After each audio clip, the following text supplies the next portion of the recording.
I speed up the incline at 70 miles per hour. My bike is killing it. The smell of burning rubber is doing no justice to the actual heat my Harley's taking. If the cops flashed me now, I'd be fucked. Not only did I leave my license back at the room we're staying in, but the club has no jurisdiction in DC. The old deputy, Willis, was shot a few weeks back.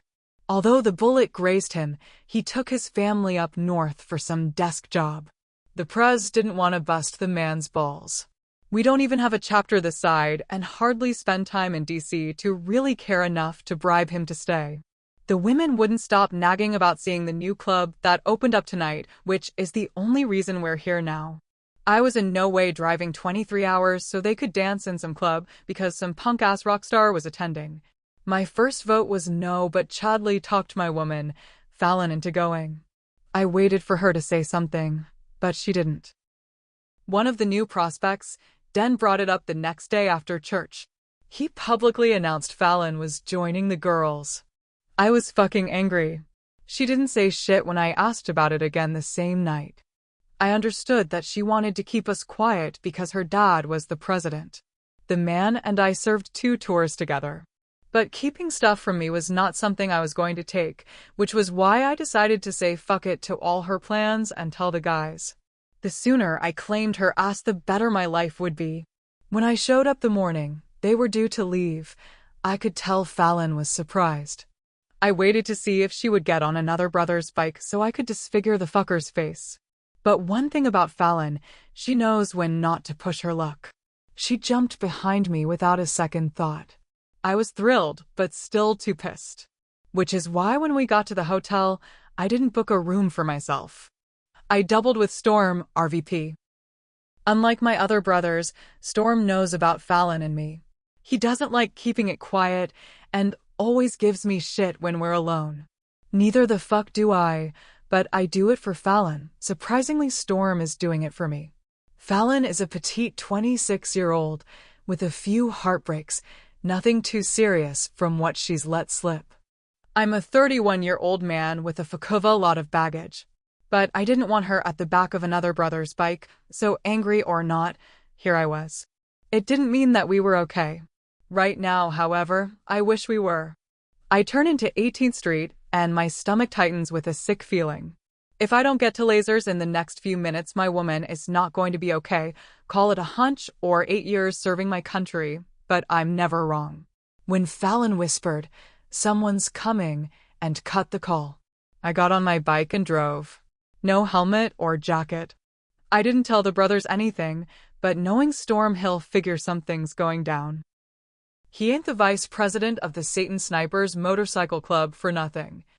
3 weeks, 21 days I have been doing this running around shit with Fallon, and I hate it.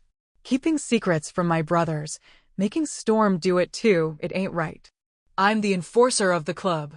My dad was one of the 6 original members that started the MC nearly 40 years ago. Fallon was no-show for 2 weeks. I had to hunt her down at her ma's house in Barfa. First, she acted like it was nothing and she was just busy, which had me walking back to my bike. It was a few days later when she came looking for me at the clubhouse, eyes all puffy and shit, telling me she didn't want to stress her dad and that we should wait 6 months to tell him. My first reaction was hell no, but a week later I said I missed her. We spoke it out, more like banged it out, and agreed to give things 3 months. I knew the real reason was that she wanted to be sure. I'm not a sure thing for her, and I don't blame Fallon for having doubts. Truth is, I have them too, but Fallon is the closest thing I'd ever gotten close to loving. Like most of my brothers that make up the Satan Snipers, I was conditioned not to feel emotion, not to feel remorse. When we joined the Special Ops program 8 years ago, we didn't think we'll ever be free from it all. But Fallon had a way of making one forget. No way was I going to let one of the other brothers have her. Fallon has known this life since she was born. She never let it harden her, though. Her dad Rounder was 15 when he found out his ex-girlfriend Molly was pregnant with Fallon.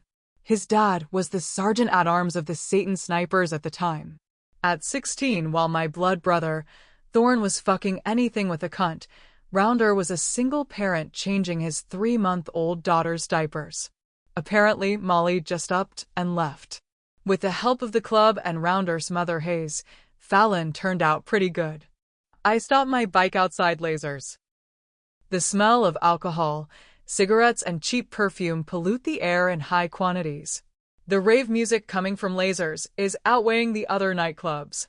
A crowd waiting to join in on the fun that's coming from inside is so long, there's no way I'll be able to bargain my way in. But right now, I don't give a fuck.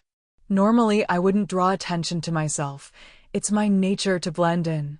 I was trained to be a ghost and shadow in the Army's Special Ops, and this is going against everything I've been taught, but I need to go fetch my woman. I jump off my bike and head to the front door. The bouncer is clueless as I walk right up to him. He's too busy flirting with the tall willowy girl with the blonde hair and fake tits. 2 consecutive shots choose that moment to shock everyone. It's coming from behind the club. I'm already rounding the corner in a run. The sound of sobbing speeds my movement. I pause in my tracks, doing a double take at the scene before me. Fallon is in a hunched position. Her jeans are torn off, lying in pieces beside her as she shakes with uncontrolled sobs. I give her body a quick scan. Besides the torn jeans, she's intact. I can't afford to process anything beyond basic survival right now, not with a tall hooded figure holding a gun and 2 men dead on the floor. I edge closer to the figure's back. I'm unnoticed. My moves silent and my breathing evened out. "Hey girl, you okay?" The voice is dry, rough, and hoarse from lack of water or not talking. I don't care, but it's definitely female.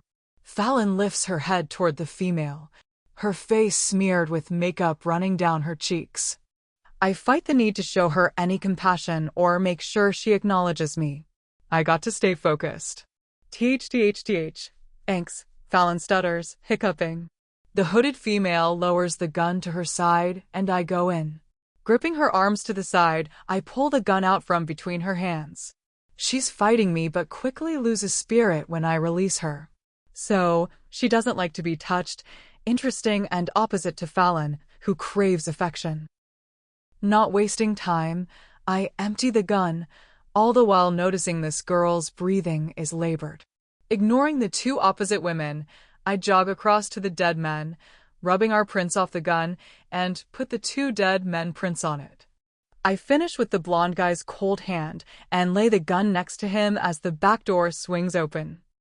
Please download Novels Ago and search the code in the upper left corner to continue reading.